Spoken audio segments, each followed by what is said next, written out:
Good morning everyone, কেমন আছো তোমরা সবাই? আশা করি তোমরা সবাই ভালো আছো আর আমিও ভালো আছি। আজ 15ই এপ্রিল সোমবার, এখন ঘড়িতে বাজে 8টা 10। এখন থেকে আমি তোমাদের সাথে ব্লগটা শুরু করছি। তো সারাদিন যা যা করবো তোমাদের সাথে সবটাই শেয়ার করার চেষ্টা করব। এখনও পর্যন্ত আমি চা খাইনি, চা করতে যাব, চা খাবো, কারণ চা না খেলে আমার দিনটা শুরুই হয় না ঠিক করে।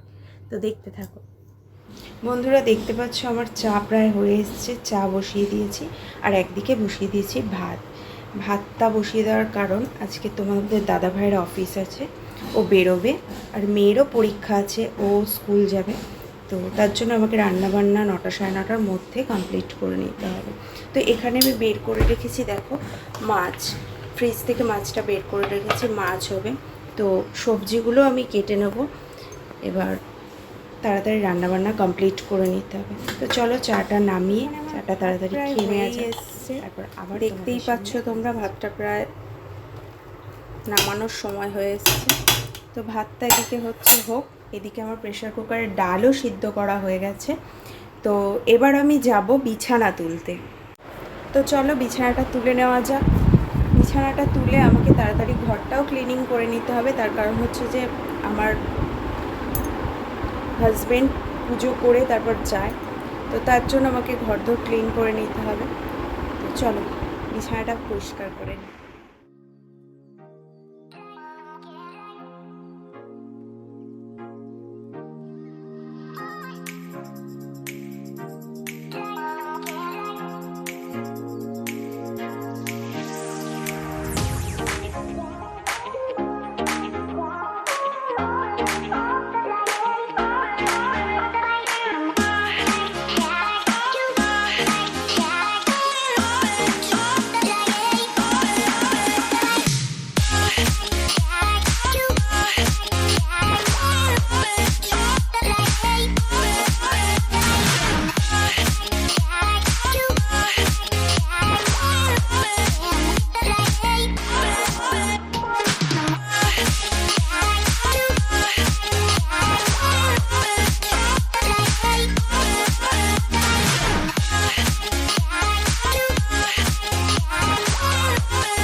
তো আমার ঘর ঝাড় দেওয়া, মোছা, ঘর পরিষ্কার করা কমপ্লিট হয়ে গেছে।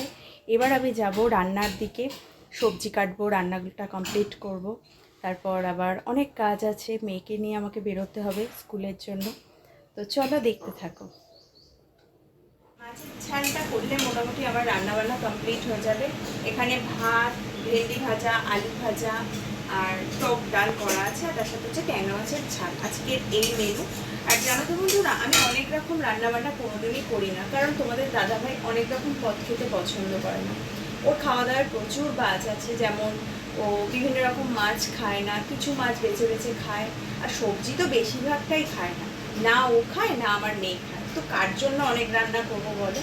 আমার বাবার যা হোক কিছু হলে খাওয়া হয়ে যায়, আর আমি তো ঘরের বউদের আবার জন্য আলাদা কিছু বানানো, এটা তো কোনো কথাই হয় না, যা হয় সবটাই আমার জন্য হয়ে যায়, চলে যায়। তো তার জন্য আমি খুব কমই পদ রান্না করি, কিন্তু যেইটুকু করে পরিপাটি করে করার চেষ্টা করি, কারণ তোমাদের দাদা ভাই সবসময় পরিপাটি রান্না খেতে পছন্দ করে, সেটা একটাই পদ হোক না কেন, কিন্তু পরিপাটি রান্নাটা খুব পছন্দ করে। তো যাই হোক, এই মাছের ঝালটা করলে আমার রান্নাবান্না কমপ্লিট হয়ে যাবে। তারপর আমি আগে দিতে যাব আমার মেয়েকে স্কুলে, তারপর এসে বাকি কাজটা কমপ্লিট করতে হবে। তো চলো আবার আসছি পরে তোমাদের সামনে। বেরিয়ে গেলাম আমি আমার মেয়েকে নিয়ে স্কুলে পৌঁছে দিতে। আমার মেয়ে কিন্তু লকডাউনের আগে পর্যন্ত পুলকারেই যাতায়াত করতো। লকডাউনের সময় আমি এই স্কুটিটা কিনি, আর তারপর থেকে আমি ওকে দিয়ে আসা নিয়ে আসা করি। তো বন্ধুরা, মেয়েকে স্কুলে দিতে চলে এসেছি। তো ও স্কুলে ঢুকে যাক। স্কুলে ঢুকিয়ে দিয়েছি, দিয়ে ওর স্কুলের মাইনেটাও জমা করে দিয়েছি। তো আজকে আমি আর বাড়ি যাব না, এখন একেবারে ওকে নিয়ে তারপরেই যাব। তো একটু বন্ধু বান্ধবীদের সাথে একটু খানিক্ষণ সময় কাটাই, তারপর একবার ওকে নিয়ে চলে যাব। তো চলো আবার পরে আসছি তোমাদের সামনে। মেয়ের কম্পিউটার পরীক্ষা কমপ্লিট, এবার আমরা বাড়ি যাব। আজকে আমি ওকে নিয়েই বাড়ি যাচ্ছি। তো চলো, প্রচণ্ড রৌদ্রের তাপ, এবার আমি গাড়ি চালাবো আর এখন ভিডিও করতে পারবো না, বাড়িতে গিয়ে আবার ভিডিও করবো। ওকে চলো, টাটা। তো বন্ধুরা, আমার মেয়ের পরীক্ষা কমপ্লিট হয়ে গেছে, এখন আমি ওকে নিয়ে বাড়ি যাচ্ছি। তো গাড়ি চালাতে চালাতে বেশি কথা বলা আমার দ্বারাই হয় না, তো ওই জন্য বাড়িতে গিয়ে ভিডিও আবার করবো। এখন এই পর্যন্ত, টাটা। আমি মেয়েকে নিয়ে বাড়িতে চলে এসেছি স্কুল থেকে। বাইরে প্রচণ্ড রোদের তাপ, প্রচণ্ড কষ্ট হচ্ছে। এসে একটুখানি গ্লুকন্ডির জল খেয়ে পাখার তলায় একটু বসে আছি, কিছুক্ষণ পরে স্নান করব। এখন ঘড়িতে বাজে 12:30। মেয়ের স্নান হয়ে গেছে, মেয়ে স্নান করেই গেছিলো স্কুলে, তো আমি স্নান করব। তো মেয়েও আমার সাথে একটু বসে আছে, এই যে। তো কিছুক্ষণ পর স্নান করব, করে লাঞ্চ করব। আর মানে একদম ভালো লাগছে না, চোখ ফোক জ্বালা করছে রোদ থেকে ঘুরে এসে। তো চলো আবার কিছুক্ষণ পর তোমাদের সাথে কথা বলছি। এখন ঘড়িতে বাজে দুপুর 2:10। তো লাঞ্চ করে আমরা তাড়াতাড়ি নিচে চলে যাব, কারণ উপরে মারাত্মক লেভেলের গরম। আর উপরে যদিও আমার সিলিং দেওয়া আছে, কিন্তু তাও এতটাই গরম পড়েছে, উপরে থাকাই যাচ্ছে না। তো আমি আর আমার মেয়ে লাঞ্চ করে নিচে চলে যাব। তো চলো তাড়াতাড়ি লাঞ্চটা করে ফেলা যায়। লাঞ্চ করে আমরা নিচের ঘরে চলে এসেছি। নিচের ঘরটা আমার যথেষ্ট ঠান্ডা আছে ওপরের ঘরের তুলনায়। তো এখন আমরা একটু রেস্ট করব, তারপর আবার বিকেলবেলায় অনেক কাজ আছে, সেগুলো করতে হবে। তো আবার বিকেলবেলা ভিডিও নিয়ে তোমাদের সামনে আসছি। তো বন্ধুরা, অনেকক্ষণ পরে তোমাদের সামনে আসলাম। তো দুপুরবেলা খাওয়া দাওয়ার পরে একটু রেস্ট করছিলাম, তারপরে একটু টুকটাক কাজ করলাম। তো এখন হচ্ছে সন্ধে হয়ে গেছে, এখন ঘরে একটা ধূপ জ্বালিয়ে দেবো। তারপর অনেক কাজ আছে, জামা কাপড় গোছাতে হবে, বাসনগুলো গোছাতে হবে, এইসব অনেক কাজ থাকে ঘরে। তো যাই করব সবটাই তোমাদের সাথে শেয়ার করব। তো চলো আগে সন্ধ্যাবেলা ধূপটা জ্বালিয়ে নিই। আমি এখন রান্নাঘরে চলে এসেছি একটু চাউমিন বানাতে আমার মেয়ের জন্য। আমার মেয়ে বাড়িতে আছে, কারণ ওর পরীক্ষা চলছে, নাহলেও এই টাইমে কোনো দিনই বাড়িতে থাকে না, ও পড়তে যাওয়া থাকে। তো আজকে যেহেতু ওর পরীক্ষা চলছে বলে বাড়িতে আছে, তো ওর জন্য একটু টিফিন বানিয়ে দিই সন্ধ্যাবেলায় চাউমিন। ও চাউমিন খেতে প্রচণ্ড পছন্দ করে, সে আলু চাউ হলে ও তৃপ্তি করে খেয়ে নেবে। তো তার জন্য যাই হোক একটু ডিম দিয়ে বানিয়ে দেবো চাউ। তো চলো দেখতে থাকো। চাউমিনটা সিদ্ধ করা হয়ে গেছে, তো আমি এটা ঝুড়ির মধ্যে ঢেলে ফেললাম। একটু আলু পেঁয়াজ আর তার সাথে একটা ডিম দিয়ে ওকে চাউমিনটা রেডি করে দেবো। এটা বানিয়ে নিই মেয়ের জন্য। একটা ডিম ফাটিয়ে ওর চাউমিন রেডি হয়ে যাবে, কারণ চাউমিনের মানে কোয়ান্টিটিটা খুবই কম, তার জন্য। আমার মেয়েকে যদি চাইনিজ খাবারের মধ্যে বলা হয়, তো ও বলবে চাউমিনই আমার সব থেকে ফেভারিট। জানি না, হয়তো সব বাচ্চাদেরই চাউমিন বেশি প্রেফারেবল। আমার মেয়ের ক্ষেত্রেও সেটাই, আমার মেয়ে চাউমিনটা বেশি পছন্দ করে খেতে।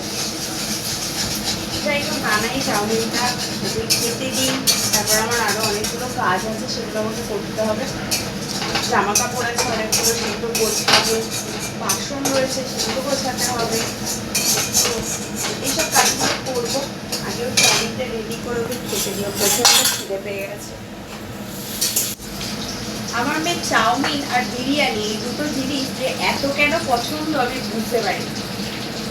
ওর যদি রেগুলার চাউমিন হয় কোনো প্রবলেম নেই, আর বিরিয়ানি নাকি ওর এত ফেভারিট, ভাত ছেড়েও বিরিয়ানি খেতে পছন্দ করে। এরকম বিরিয়ানি কত ভালোবাসে মানুষ, আমরা এক দিন খেতে পছন্দ করি, কিন্তু আমার মেয়ে তো রেগুলার হলেও। ওর কথা হচ্ছে পরীক্ষার সময় প্রতিদিন সন্ধ্যেবেলা যদি ভালো ভালো টিফিন হয়, তাহলে নাকি ওর পড়াশোনাটা বেশি ভালোভাবে তৈরি হয়। যত মানে কি বলবো, পাগলের মতো কথাবার্তা আমার মেয়ের মুখ দিয়েই শোনা যায়। তো যাই হোক, চলো বানিয়ে নিই ওর খাবারটা। চাউমিনটা রেডি হয়ে গেছে, প্লেটে তুলে নিই, মেয়েকে আগে খেতে দিয়ে প্রচণ্ড খেতে পেয়ে গেছে। চলো আবার রেডি হয়ে গেছে। দিয়ে দিলাম। সন্ধ্যাবেলা জলখাবার করার পর চলে এলাম কিছু জামা কাপড় নিয়ে গোছানোর জন্য। অনেকগুলো জামা কাপড় পড়েছিল ভাঁজ করে আলমারিতে তোলার জন্য, তো সেগুলোই ভাঁজ করছি। তো দেখতে থাকো তোমরা।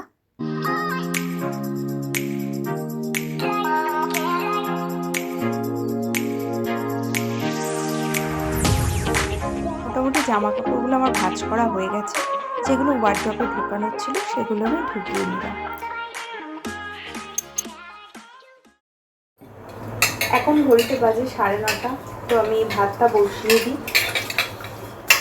তো ভাতে জল বসিয়ে দিয়েছি, চালটা ধুয়ে দিয়ে দেবো।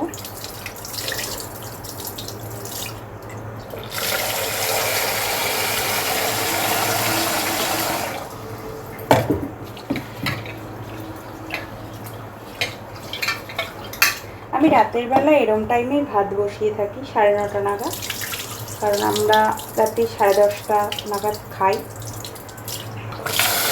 তার জন্য একটু দেরি করেই ভাত বসাই।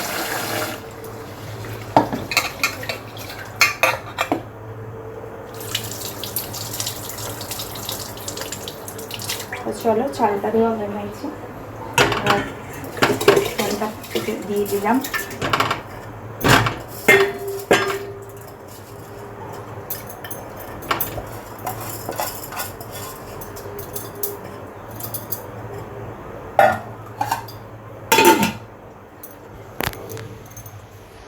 ভাতে চাল দেওয়া হয়ে গেছে। দেখো বন্ধুরা, ভাত আমি বসিয়ে দিয়েছি, ভাতটা হতে থাক, তারপর আবার আসছি। তো বন্ধুরা, আমার ভাত নামানো হয়ে গেছে, এখন সবাইকে খেতে দেবো। এখন রাত 11:15 বাজে, তো সবাই ডিনারটা সেরে নেব। আজকের ভিডিওটা আমি এই পর্যন্তই রাখছি। যদি ভিডিওটা ভালো লেগে থাকে তো like, comment, share and subscribe করে দিও। আর দেখা হচ্ছে আবার একটা নতুন ভিডিওর সাথে। ততক্ষণের জন্য টাটা, গুড নাইট।